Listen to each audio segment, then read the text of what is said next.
Could you pass the chopsticks? Your company started in a kitchen. Now your office has 3. Your team of 5 grew to an army of 500. And your logo was just hoisted 30 stories high. Do you think they'll see it from the highway? I think they'll see it from space. Your business is big. It's only getting bigger. You need a world-class professional services firm to help you get there. Accounting, advisory, insurance, and more. Purpose-built for the middle market. CBiz. CBIZ.com. Shop the Sherwin-Williams Super Sale and get 40% off paints and stains September 19th through the 24th. With prices starting at $29.39, it's the perfect time to transform your space with color. Whether you're looking to revamp your interior or exterior, we have you covered with bold hues, soothing neutrals, and everything in between. Visit your neighborhood Sherwin-Williams store or shop the sale online. Delivery available on qualifying orders. Click the banner to learn more. Retail sales only. Some exclusions apply. See store for details. Support American-made tariff-free clothing with American Giant. They aren't affected by tariffs because their clothing products never left the U.S. Get 20% off your first order when you use promo code STAPLE20 at American-Giant.com. Time for Michigan's newest sports talk show, Mitten Madness. And here he goes. Defense win championship. Michigan sports talk from here in Battle Creek. The latest stories, the biggest games, all across the Mitten State. That's not something to play with. Streaming live and on demand on the 95.3 WBCK app. Your host, Da'Jzon Hughes. Good morning on this Saturday morning as we welcome you into another episode of Mitten Madness on 95.3 WBCK. It is an early Saturday morning, and we've got a weekend full of sports to dive into from last week, telling you everything that happened, getting you all caught up, and getting into our feels for what we think should happen this week.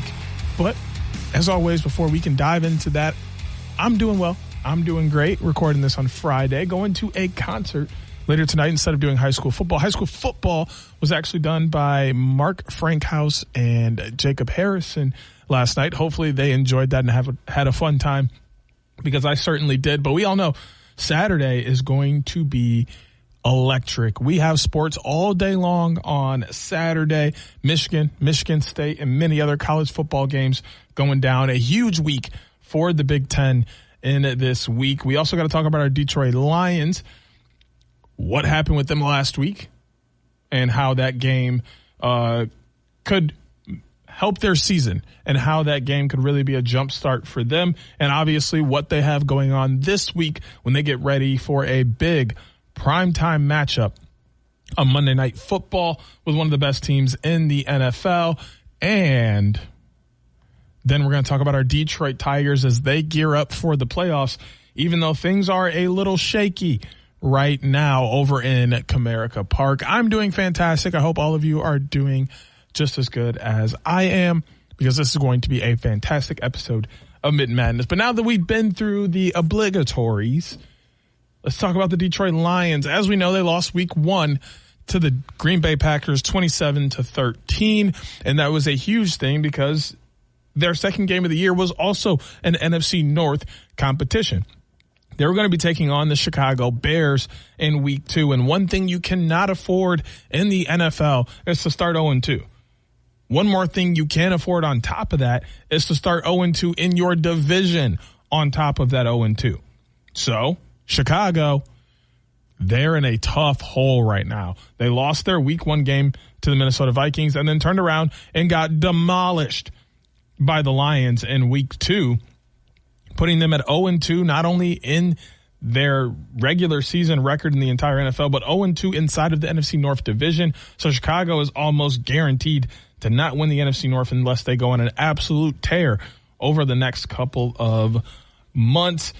The Detroit Lions are in a far better scenario now that they have 1 win in the division, 1 win on the season. They're 1-1 on the year instead of 0-2. So Detroit Lions fans can take a collective sigh of relief, because things are going to be far better for them now moving forward than they could have been if they would have started this season 0-2 and 0-2 in the NFC North. Now let's talk what happened in this game as we go through The scoring plays here in just a second.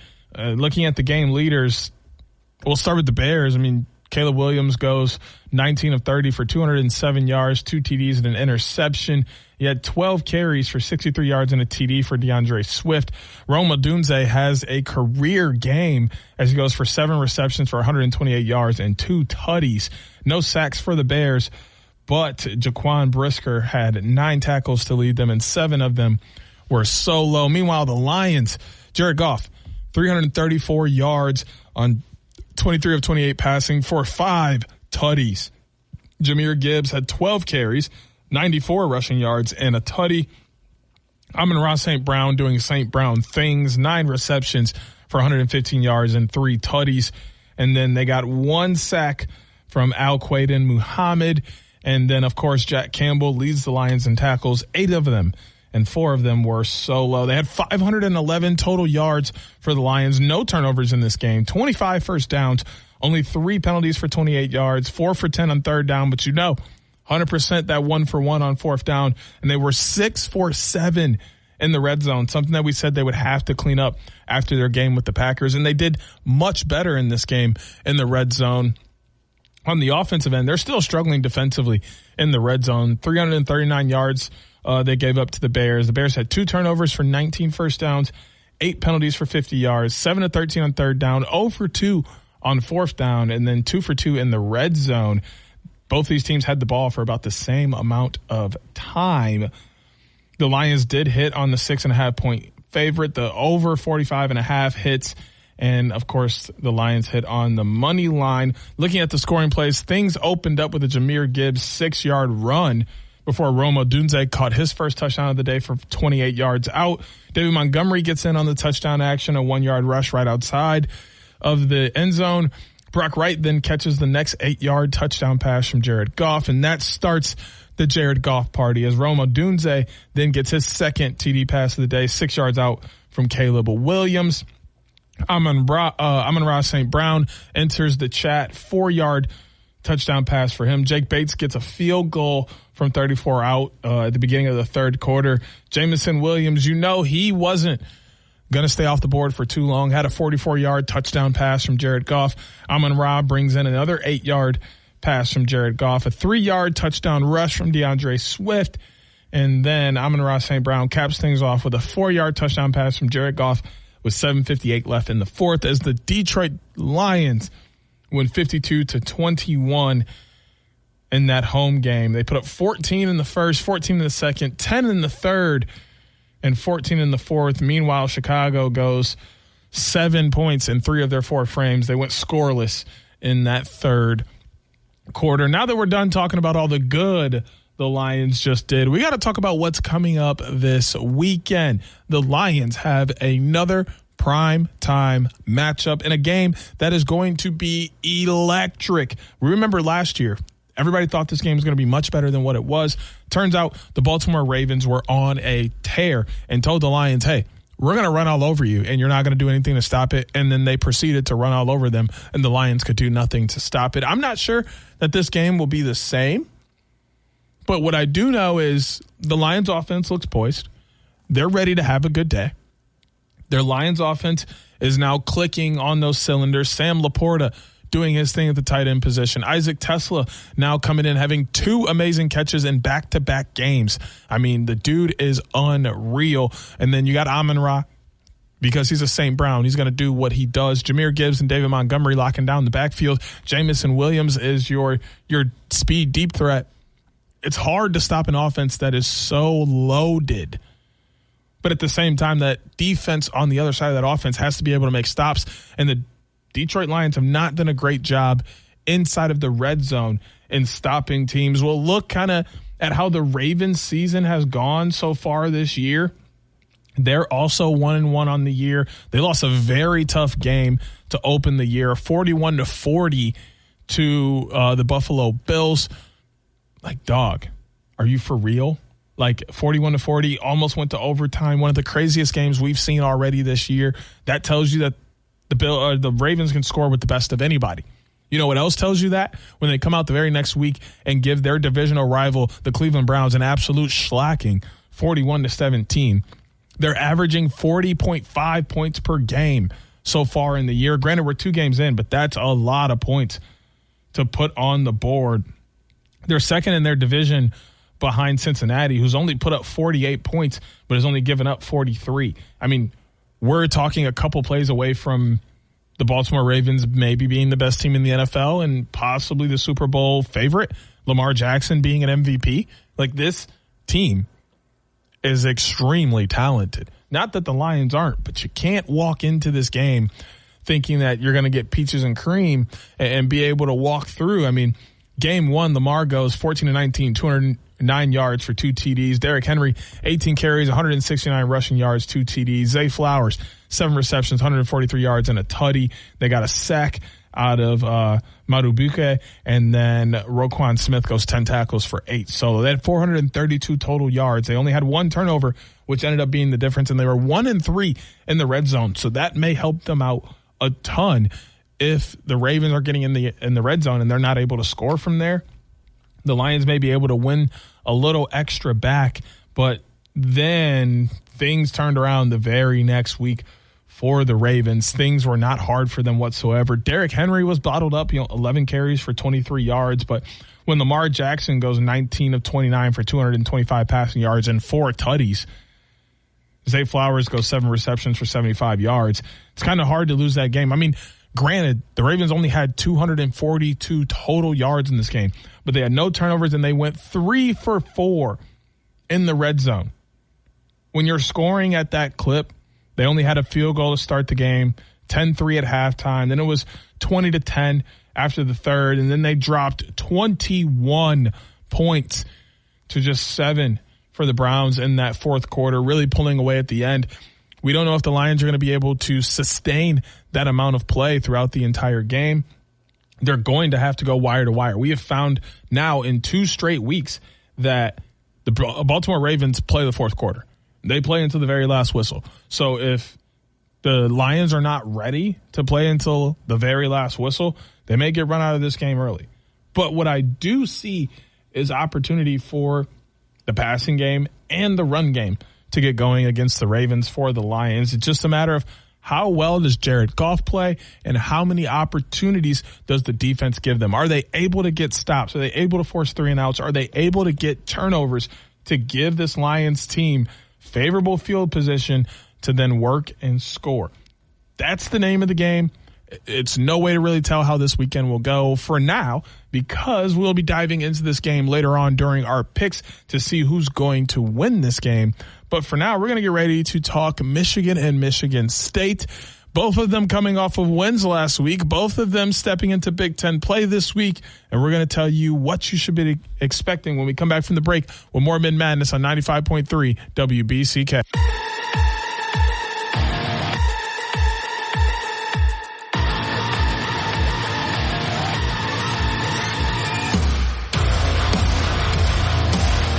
Welcome back into Mitten Madness on 95.3 WBCK. It's time for us to dive into the college football ranks. Going to be talking Michigan State after they're both coming off of wins last week, and they're both stepping into Big Ten play this weekend. One team is doing a little bit better than the other, but both of them are off to early success so far this season.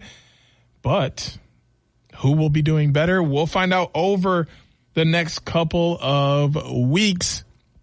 We're going to start with Michigan instead of Michigan State this week. Started Michigan State last week. So coming off of their loss to Oklahoma, 24-13, down in Norman, Michigan had a lot of soul searching to do, had to look themselves in the mirror and figure out what they were going to do. Obviously, they did not have Coach Sharon Moore at all during the week or during the game, as he was suspended. And the same thing will be the case as they step on the road to play Nebraska this weekend. When you get suspended, you can have no contact with the team during that suspension week. So for 2 straight weeks, there's basically no Sharon Moore involved with Michigan football whatsoever. Biff Poggi sure did his thing last week. The play calling was absolutely immaculate for Michigan. There wasn't a lot of run, screen pass. There wasn't a lot of run. There were opportunities for Bryce Underwood to throw the ball, down the field, find an open target, and connect with them. There also were opportunities for him designed to run or for him to bootleg out and see if there's something open. If not, use your legs, and that brought another element to the Michigan offense, brought another element to the Bryce Underwood game. We knew he had that in his bag from college, or from high school, but it wasn't quite being used in college just yet. This past weekend against Central, a lot opened up for this offense as he started to use his legs. A lot opened up for this offense when they found out the boy can throw the ball and he's got zip on it. And if you go downfield, he'll hit you with a deep ball right in your breadbasket, and maybe you'll score a touchdown too. Bryce Underwood is talented. But the longer that you restrict his talents by conservative play calling, the harder it is for him to blossom into that great player that you want him to be. You saw the training wheels come off. You saw the shackles come off. You saw the chains come off. And you allowed Bryce Underwood to have some freedom within his game. You allowed Bryce Underwood to react to what was happening around him. The big thing about sports is it's all about instincts. Muscle memory and instincts. He's got the muscle memory of the quarterback position. He knows how to throw a football. He knows how to navigate a pocket. He knows how to step outside of it and extend a play. He knows how to run as a quarterback and stay out of harm's way. But what he doesn't quite have yet is that freedom to do it within this set. That freedom to instinctively play the game of football. You went out and got him at the high price tag that you did because he can play football at a high level. Don't limit his ability to be successful in this offense and the ability he has to change the game by being conservative in your play calling. Let him dominate the game the way he's supposed to be as a former five-star quarterback, number one recruit in the country. Let him be the best freshman quarterback in the country if that's what you're going to bring him in to do. Every time that you take away his ability to make plays out in the open field is another opportunity for other teams to take advantage and take steps above you. Let him lead you to the promised land like you want him to do, but you have to allow him to play like you did in the game against Central Michigan. When we're looking at how this game played out, 14 points in the first quarter for Michigan, then another 21 in the second. So at halftime, it's 35-3. And then Michigan puts up 14 more in the third and 14 more in the fourth, winning the game 63-3. Game leaders, 16 of 25, 235 passing yards for one TD and an interception for Bryce Underwood. He also led the game in rushing, 9 carries for 114 yards and 2 TDs. Samaj Morgan had 4 receptions for 69 yards and a TD. Deshaun Barham absolutely came back and made his name known. He goes for 2 sacks, and then he had 6 tackles, all of them being solo. On the other side, Central Michigan, Joe Labas goes 4 for 8, 36 yards and an interception. Angel Flores goes for 9 carries, 76 yards. Justin Ruffin leads them in receptions, 2 of them for 23 yards. And Elijah Reichard had 8 tackles, 6 of them being solo. Michigan, 616 total yards. Only 1 turnover, that interception from Bryce Young on, an ill-advised throw downfield. 35 first downs for Michigan, 4 penalties for 45 yards. And then he goes 8 for 11 on third downs, 1 for 2 on fourth downs. And they had possession for a majority of the game. That doesn't mean a ton for them going into this weekend, which is going to be a huge matchup. They're playing Nebraska in the 3:30 slot. That game will be on CBS/Paramount Plus, but also here on WBCK. This one's pretty much down the middle. 50.3% chance for Nebraska and a 49.7% chance for Michigan. We'll talk more about this Michigan-Nebraska game later on in the show. When we get into our picks, we'll be picking this game and who we believe to win. So we won't say too much. Just know that Dylan Raiola, Bryce Underwood is the matchup that everybody has their eyes on as Big Ten play gets ready to start. It's not the only important game to Big Ten, but for a lot of people in the Big Ten, this is a huge, huge game. So now we're going to talk about the other team in Michigan in the Big Ten that is playing absolutely fantastic football. Michigan State beat Western to open the year, had an insane overtime game with Boston College, which they won 42-40. And then this past weekend, they took care of business against Youngstown State. I don't think anybody expected them to struggle with Youngstown State, but I do have my eyes on how many points Michigan State gave up in this game. The Spartans did win this game 41-24. Aiden Childs having himself a day. The Spartans being able to be successful on both sides of the field. But let's look at things first. Aiden Childs goes 22 of 29 for 270 yards, a tutty and an interception. He also had 76 yards on the ground with 8 carries. Nick Marsh continues to be their leading receiver. He had 6 receptions for 94 yards. Jordan Hall had 1 sack, and Wayne Matthews III goes for 10 tackles, 4 of them being solo. On the other side, Youngstown State, the Penguins, they came to play. They absolutely came to play. Bo Brungard goes 24 of 34, 242 passing yards, 2 tutties, and an interception. Mr. Jaden Gilbert goes for 7 carries, 72 yards, and a touchdown on the ground. Max Tomczak goes 7 receptions for 78 yards. No sacks for them, but Preston Zandier goes for 11 tackles, 6 of them being solo. Michigan State did have 444 total yards. They each had a turnover, 23 first downs for the Spartans, two penalties for 10 yards, 6 for 10 on third down, 1 for 2 on fourth, and they pretty much split the possession time. I mean, Youngstown State hits on the over as it was 27, or the spread is 27.5. The over-under hits at 56.5. Obviously, Michigan State on the money line, but they give up 3 points in the first quarter. Then they give up a touchdown in the second through fourth quarter, is given a total for 24 to Youngstown State, which I think is very similar to a Central Michigan. So defense is, I think, the question mark for Michigan State this year. I think that they have done a fantastic job on the offensive end. I mean, 23, 42, and 41, those are good outputs for the offensive end. Granted, when you look at the other side, I think that they could have given up less points to Western. I mean, that was a late touchdown that they gave up, I believe, on an interception. So if you clean up your game a little bit more, you hold Western Michigan scoreless. Great for your defense.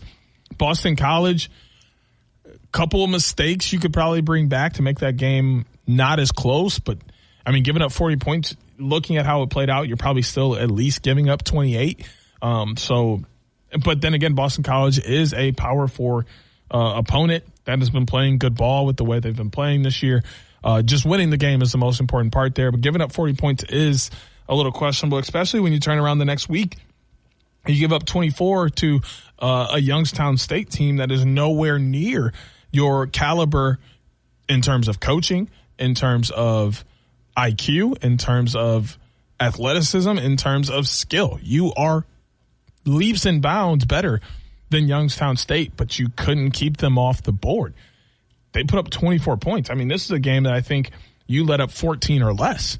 But obviously 24 was a number that Youngstown State was able to get to. If Michigan State can clean up their defense, they're in great shape. Because as I say this, Michigan State is 3-0. They haven't lost a single game. So even though they're giving up more points than they probably would like, they are still in a position where they have won every single one of these games, which makes them in the position they want to be in. Their next game is at 11 p.m. You got a late start on Fox because of this game being on the West Coast. They're taking on the USC Trojans, both of them 3-0. The Trojans already 1-0 in the Big Ten. Look at their schedule. They took on Purdue last week after beating Missouri State and Georgia Southern handily. I mean, Missouri State 73-13, Georgia Southern 59-20, and then they took down Purdue 33-17.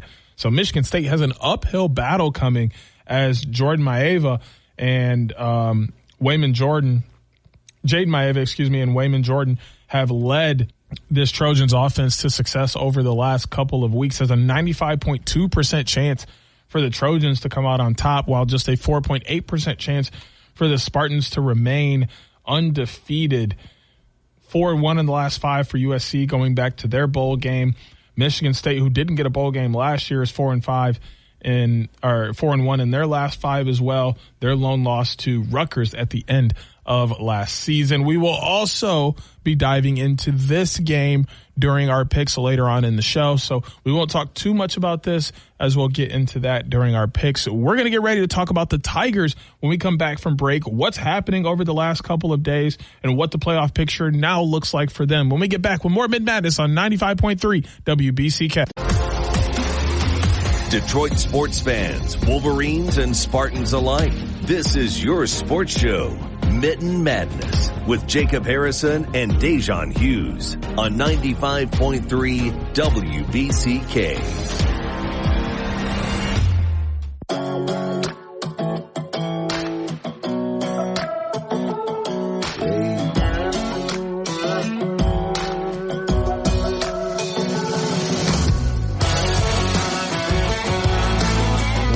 Mitten Madness on 95.3 WBCK. It's time for us to talk about our beloved Detroit Tigers, who are really trying their best to probably make us all cry. I don't know. Like, they're literally making us all pull our hair out and making life so hard to enjoy. Am I right? But before we even get into all of that, you know where we are starting. We're starting with our standings.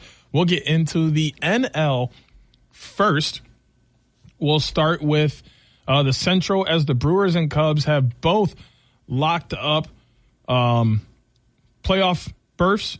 The Brewers lead that division 94-59. They're 6 games above the Cubs, who are 88 and 65. In third place, 77 and 76, 17 games behind are the Cincinnati Reds. In the West, which is still completely open and nobody has any playoff spots, the Los Angeles Dodgers 86 and 67. They lead the division. The Padres 3 games behind them at 83 and 70, and at 77 and 76, 9 games behind the Dodgers are the Arizona Diamondbacks. In the NL East, the Phillies have not only clinched a playoff berth, they have clinched the division. They are 91 and 62. The 12-game lead on the New York Mets, too much for them to overcome. They're 79 and 74. The Marlins are 73 and 80, 18 games behind the Phillies.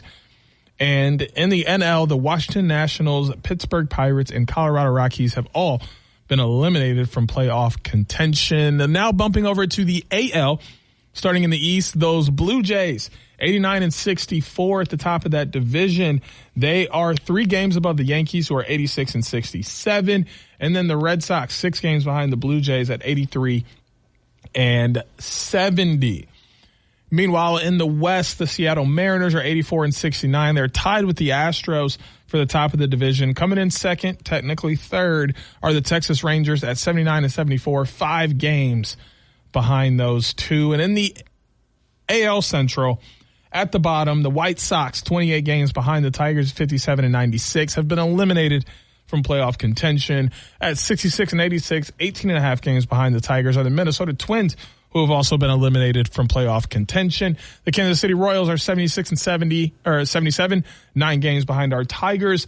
The Cleveland Guardians, 81 and 71, 3.5 games behind our Tigers. And, of course, at the top at 85 and 68 with a plus 87 score differential are our Detroit Tigers, although their playoff percentage has dropped down to 96.6 as the Baltimore Orioles, the Oakland Athletics, and the Los Angeles Angels are all eliminated from playoff contention as well. In the American League, the Tigers are now third as they're a game behind the Yankees and 4 games behind the Blue Jays. In the American League, they have now dropped down to 7th in the MLB overall. They do still have a 96.6% chance to make the playoffs. So far, only the Brewers, Phillies, and Cubs are 100%. The Blue Jays and Dodgers are just outside of 100%. The Yankees 99.8, and then you have the Tigers and Mariners, who are sitting at 96.6 and 98.4% to make the playoffs. The Padres are also at 99.9%. Astros at 92.0%. And then rounding that out, you have the Red Sox, Guardians, and Mets. Red Sox at 82.6%, Mets at 86.6%, and the Guardians just 25.2%. Looking at the Tigers now, our batting leader is still Riley Green. He's got a 2.61 batting average, OBP of .317, a slugging percentage of .498. He has 34 home runs on the year, and he's batted in 108 runs, giving him the lead in all three of those statistical categories. Meanwhile, Skubal still sitting a win behind Casey Mize at 13 for the lead there, but he does have an ERA of 2.23 and 233 strikeouts to lead the team there. Mize has a 3.88 ERA and 126 strikeouts. Tigers' most recent series did not go the way it needed to. I repeat, did not go the way it needed to. It actually went the exact opposite of the way it needed to. In their last 7 games, the Tigers are 1-6. They're on a 3-game losing streak. They just got swept by the Cleveland Guardians. If there's one team you can't get swept by right now, it's the Cleveland Guardians. You're holding a lead for the division over the Cleveland Guardians. So every game you lose to them is not just one game. It's 2, essentially. It's 2. And you're helping them draw back in every single time. In the standings, it shows up as one game because every game is a half game. So now you've lost 3 games of your lead because you just lost 3 games in a row to the Cleveland Guardians. Now you got to go play the Atlanta Braves, who are trying to do everything they can to stick in this playoff race and see if they can steal a spot from someone. So they're going to be playing harder than ever. The only thing that helps you out is this game is at Comerica Park, the whole series. So you have a good chance of maybe beating the Braves before you have to go back on the road. And guess who you're going on the road to play? Yeah, the Cleveland Guardians, who you just got swept by in your home stadium. The Cleveland Guardians came to Comerica Park and swept the Detroit Tigers in Comerica Park by scores of 7-5 in 10, 4-0 in Game 2, and then 3-1 in Game 3. Now you're going to go on to play the Braves. The Braves will see Morton versus Elder, 6:40 p.m. That was last night. And then later today, 1:10 first pitch on MLB Network, Montero versus Wentz. And then a 1:40 first pitch tomorrow, Mize versus Strider. And then you go on to play the Cleveland Guardians on the road. Skubal has Game 1 on Tuesday, September 23rd, 6:40 p.m. against Williams. 6:40 p.m. on Wednesday, you got Morton in Game 2 against Beebe. And in Game 3, 6:40 p.m. first pitch as well on Thursday, Casey Mize versus Messick. A chance for the Tigers to not only get those 3 games back, but probably clinch the division before they go on to play the Boston White Sox to close out the regular season and get into the playoffs. The next 2 series are huge. If they're able to win 4 of those 6, I'm pretty sure they lock up the division. If they're able to win all of those 6, they for sure lock up the division. You got to go out and you got to hit the ball. Not scoring runs in a game, only scoring 1 run in a game is not going to help you. We know that the bullpen has had its times, but I don't think this one's on the bullpen this time. The bullpen's showing up. They're doing their best. They're pitching games that are winnable. 3 runs, 4 runs, 6 runs, 6 runs, 7 runs. But like if the bats are going for the Tigers in some of these games, 7-5, 6-4, 6-4. Those are winnable games if the bats are going a little bit more. A 4-0 loss is a winnable game if you get help from the bats. A 3-1 loss is a winnable game if you get help from the bats. Right now, the bats are not doing what we need the bats to do. You did it against the Yankees. You won 12-2 and 11-1. Why can't you do that against the Guardians? Why can't you do that against the Guardians? You're going to need to do that against the Guardians if you're going to want to be able to secure that playoff spot. Weekend series, not as pressing as the early week series, but I do think you need to take care of Atlanta. Win the series 2-1. Cannot afford to lose multiple series headed into the playoffs. It's not good energy for yourself. It's not good energy for your fans. You want them to be feeling excited going to the playoffs. And also, if you're able to play these last few series right, you may even wiggle your way back into a home playoff spot, which is much better, far better than playing on the road, especially in the first series. I believe that first series is road game, and then you get 2 home games in a row. So the Tigers could really benefit from playing at Comerica later on in the series if that's where they end up being. But we do know that there's struggles there and there's a lot going on. But we can pretty much count on our Tigers being in the playoffs. The only problem is They're only 3.5 games above the Guardians, who are currently on a 7-game win streak. We got to hope they run into some trouble before us, or we're able to, handle that business when early week comes around. Tuesday, Wednesday, Thursday, they have the Guardians again. We're going to get into our picks when we come back from the break. But for now, we're going to get you some more Mitten Madness on 95.3 WBCK. Coach, the energy out there felt different. What changed for the team today? It was the new game day scratchers from the California Lottery. Players, everything. Those games sent the team's energy through the roof. Are you saying it was the off-field play that made the difference on the field? Hey, a little play makes your day, and today, it made the game.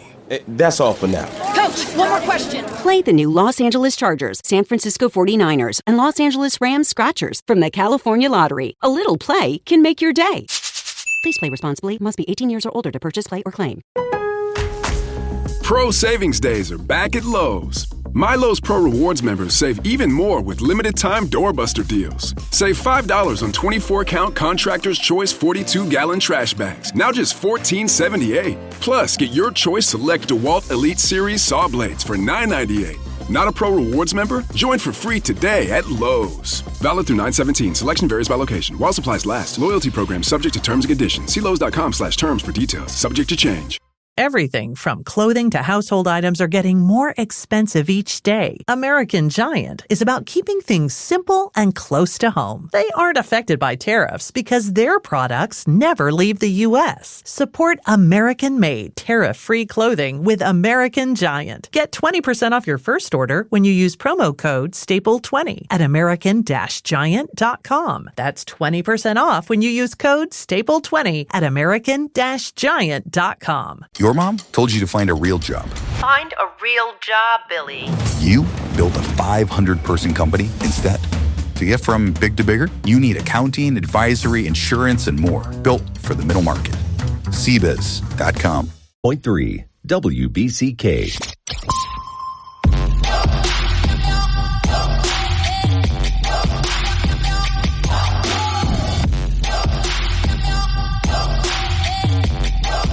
Welcome back into Mitten Madness on 95.3 WBCK. It is time for us to get into our picks for the week. As always, you can play along with us, listen to what games we are running for, what games we're picking between. Make your picks, submit them into the WBCK app using the chat feature, and see how you stack up against us. And maybe you're better than me, maybe not. Last week, your boy had some good fortune, right? We were coming off we had week 2, which was really bad, went 2-4 after going 4-2 to open things up, was 6-6, had another 4-2 week to pop me over to 10-8 going into last week, went 5-1 thanks to Notre Dame. I had Georgia over Tennessee, Miami over South Florida, Lions over Bears, Eagles over Chiefs, Chargers over Raiders. I just couldn't get Notre Dame to beat Texas A&M, so I go 5-1 last week. That's going to put me at 15-9 coming into week 5. And we got a loaded college football Saturday for us, including 3 games from the Big Ten. And then we have 1 NFL game that we're going to dive into for the picks this week. Let's get it started off with none other than my favorite team in all of college football. It's the Michigan Wolverines. The 21-ranked Wolverines are 2-1 on the year. Their first Big Ten game of the year will be on CBS/Paramount Plus at 3:30. Also, we'll be here on WBCK as they will take on the Nebraska Cornhuskers. They're 3-0. This is their first Big Ten game of the year as well. Michigan comes in as 2.5-point favorites. It is now a 1.5-point favorite for them. 47.5 sits the over-under, and Michigan is -120 on the money line, but not far behind are the Cornhuskers at even. As mentioned earlier in the show, the matchup predictor puts Nebraska at a 50.3% chance to win, while Michigan's at a 49.7. So basically 50s across the board. Bryce Underwood leading Michigan in passing. We know how that's going for them, as Donovan McCulley leads the receivers with 10 receptions for 158 yards. Meanwhile, Nebraska has Dylan Raiola, who's gone 72 of 94 for 829 passing yards, 8 TDs. Meanwhile, Emmett Johnson has 326 rushing yards on 52 carries and 4 touchdowns. Dane Key leads the receiving room with 190 yards on 13 receptions and 3 TDs. Only 1 sack on the year from Marquez Watson-Trent, and then Deshaun Singleton leads their team with 12 tackles. They've opened the year so far. They have a win over Cincinnati, 20-17, which ended up being a fantastic game at Arrowhead Stadium to open everything up. They smacked Akron around 68-0, then beat Houston Christian 59-7. As we know, on the other side, Michigan handled business against New Mexico 34-17, lost 24-13 to the now 11th-ranked Oklahoma Sooners, who we'll touch on in just a moment, before taking care of business with Central Michigan 63-3. This one's self-explanatory to me. I hardly ever go against my teams, and I think Dylan Raiola and the Nebraska offense are good. I think that this game will be a lot closer than some people expect, but I think it comes down to the fact that Michigan's defense is unreal. Michigan's defense is unreal. When you look at the scores this year, they have given up 44 points in 3 games. Granted, Nebraska has only given up 24 points, but when you look at who they've played in comparison, Michigan is looking far better on the defensive end than Nebraska is. First game, Big Ten game of the year. Nebraska struggled in the Big Ten in past. I think that continues at least in week 1. And Michigan stays undefeated in the conference while looking to advance up the polls. That's going to take us over into the Big 12 as the number 17 ranked Texas Tech Red Raiders are 3-0 on the year. Their first Big 12 game of the year will be on Fox at noon as they take on the Utah Utes, who is also their first Big 12 game of the year. They're also 3-0. Coming into this game, Baron Morton is 57 of 81, 11 TDs, 1 interception for 923 passing yards. Adam Hill has 207 rushing yards on 24 carries. Coy Eakin, 229 receiving yards and 11 receptions and 3 touchdowns. Romello Height has 2.5 sacks, and Jacob Rodriguez has 17 tackles for the Red Raiders. Meanwhile, the Utes, they're led by Devin Dampier, who has 628 passing yards on 65 of 89 passing for 7 tutties. He's also leading their rushing game. He's got 33 carries for 198 yards and a TD. Ryan Davis leads their receiver room with 19 receptions for 171 yards and a tutty. John Henry Daly has 5 sacks and also leads the team with 13 tackles. They're coming into this game with a 43-10 win over UCLA, a 63-9 win over Cal Poly, and a 31-6 win over Wyoming. Meanwhile, Texas Tech beat Arkansas Pine Bluff 67-7, Kent State 62-14, and Oregon State 45-14. Both these teams coming in huge wins, 3-0 on the year. This game will be at Rice-Eccles Stadium in Salt Lake City, Utah. The Utes will be the home team in this big, pivotal Big Ten game of the year. Iowa State and Houston already 1-0 in the conference. They're both 4-0, 3-0 respectively. So one of these teams will be joining them in that 1-0 talk in the conference, along with staying undefeated, while the other will not. And I will tell you what I think. I think that Devin Dampier in this offense is electric. I think that it's hard to stop a quarterback that is as dynamic as Devin Dampier. I think that Texas Tech's defense has been good so far this year, but they haven't played an offense as caliber as Devin Dampier, who still hasn't thrown his first interception of the season. So it may happen this week. It may not. Utah is 3.5-point favorites. They're 57.5 on the over-under in this game, and then they're negative 175 on the money line, plus 150 for the Texas Tech Red Raiders. But I'm going to go with the ESPN betting sports books here as they give Utah a 65% chance to win this game and just 35 for Texas Tech. Utah wins, in my opinion, which will move us down into the SEC for our next game. The 22-ranked Tigers 3-0. Their first SEC game will be a 3:30 game on the ABC against the Oklahoma Sooners, who are also 3-0 and are playing their first SEC game. The Sooners open up as 6.5-point favorites, which is stretched to 7.5 now. 47.5 is the over-under. It's a negative 250 favorite for the Sooners. It's plus 210 for those Tigers. 65.3% chance for the Sooners to win, while just 34.7% for Auburn.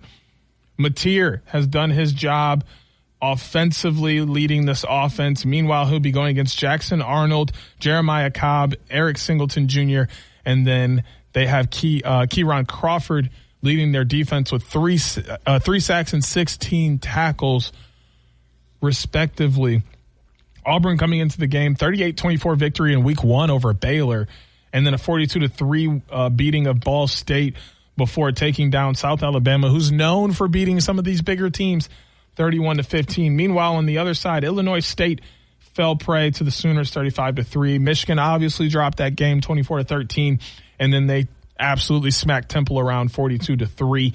I think Oklahoma's playing far better football right now, and I'm not just saying that because they beat Michigan, but when you look at the teams on their schedule and how they've played, giving 24 points up to Baylor versus 13 up to Michigan, hey, beating a team at like Temple 42-3, hey, 35-3 on Illinois State.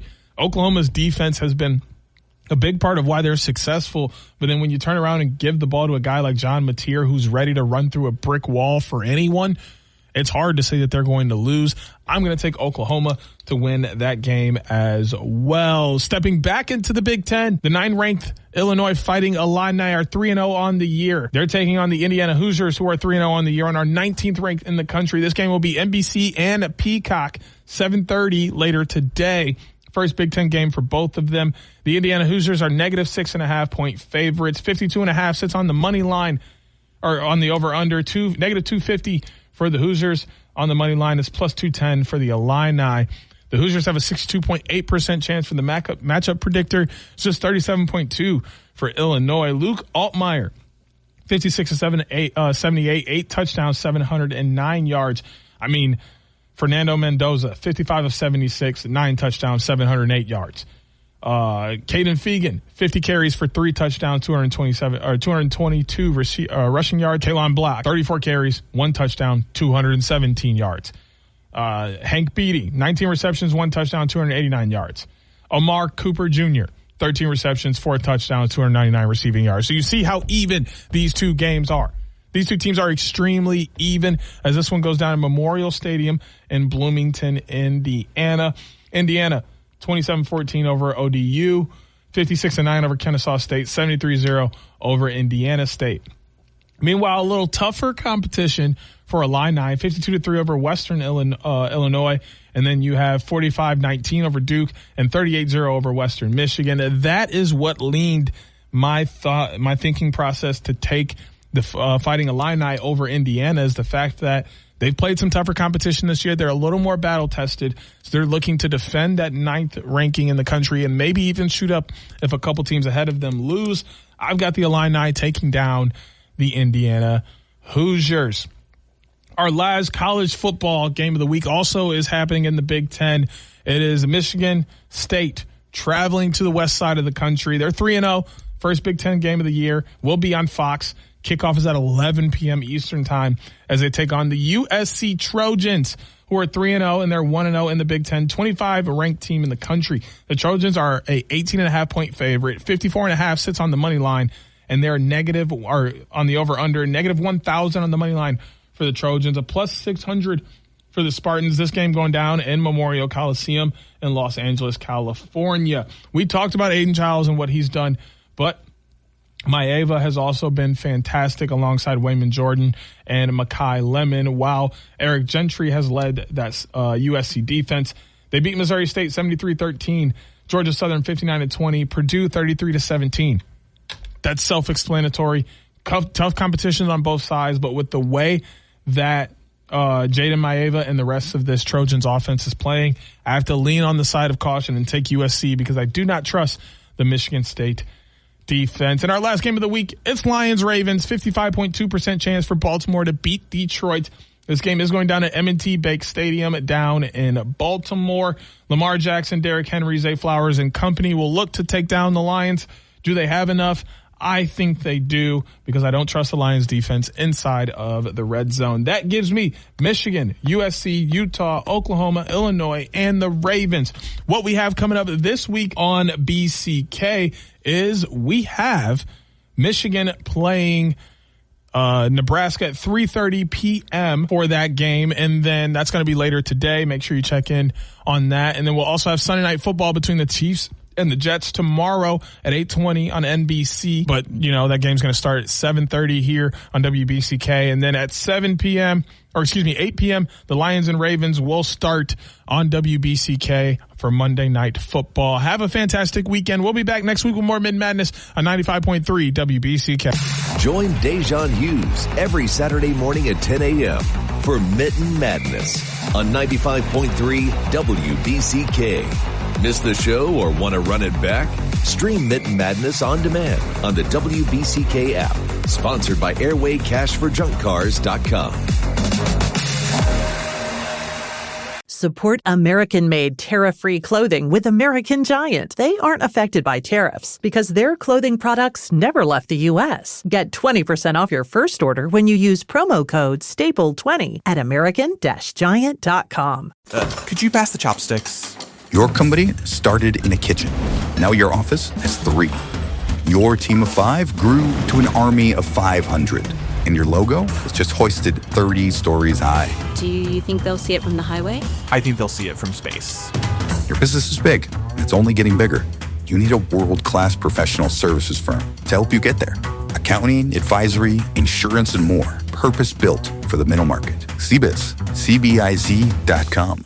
Coach, the energy out there felt different. What changed for the team today? It was the new game day scratchers from the California lottery. Players everything. Those games sent the team's energy through the roof. Are you saying it was the off-field play that made the difference on the field? Hey, a little play makes your day, and today, it made the game. That's all for now. Coach, one more question. Play the new Los Angeles Chargers, San Francisco 49ers, and Los Angeles Rams Scratchers from the California Lottery. A little play can make your day. Please play responsibly. Must be 18 years or older to purchase, play, or claim. Shop the Sherwin-Williams Super Sale and get 40% off paints and stains September 19th through the 24th. With prices starting at $29.39, it's the perfect time to transform your space with color. Whether you're looking to revamp your interior or exterior, we have you covered with bold hues, soothing neutrals, and everything in between. Visit your neighborhood Sherwin-Williams store or shop the sale online. Delivery available on qualifying orders. Click the banner to learn more. Retail sales only. Some exclusions apply. See store for details.